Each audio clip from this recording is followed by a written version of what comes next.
नमस्कार, म हुँ सुरज थपलिया र आज मैले कविताको भिडियो लिएर उपस्थित भएको छु। आजको मेरो कविताको शीर्षक छ मेरी उनी।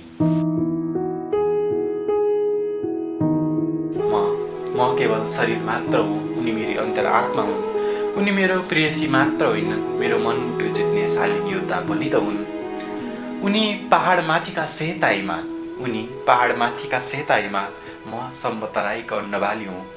जबसम्म उनले आफ्नो अंश बाँड्दिनन् तबसम्म म फुल्न फक्रन सोच्न समेत सक्दिनँ। उनी न मेरी घरकी हुन्, उनी न मेरी घरकी हुन्, न मेरो थर्की, न मेरो सपनाको राजकुमारी, न त मेरो कल्पनाको रानी।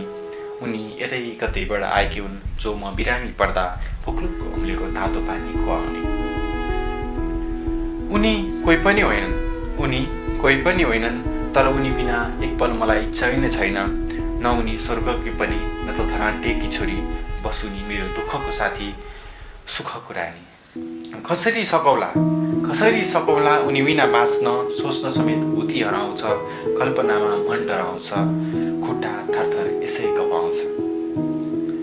उनी चन्द्रमा, म उनी भित्रको कालो दाग, उनी चन्द्रमा, म उनी भित्रको कालो दाग। न उनले आफ्नो दाग देखाउन सक्छिन्, न त मैले मेरो दाग उनीबाट लुकाउन सक्छु। मलाई नआत्तन म तिमीलाई आफैमा समाहित गर्छु भन्छन्, तर मलाई डर छ कतै मेरो कालो दागमा उनी पो चुर्लुम्म डुब्छिन्, कतै उनी पो मेरो कालो दागमा चुर्लुम्म डुब्छिन्। धन्यवाद।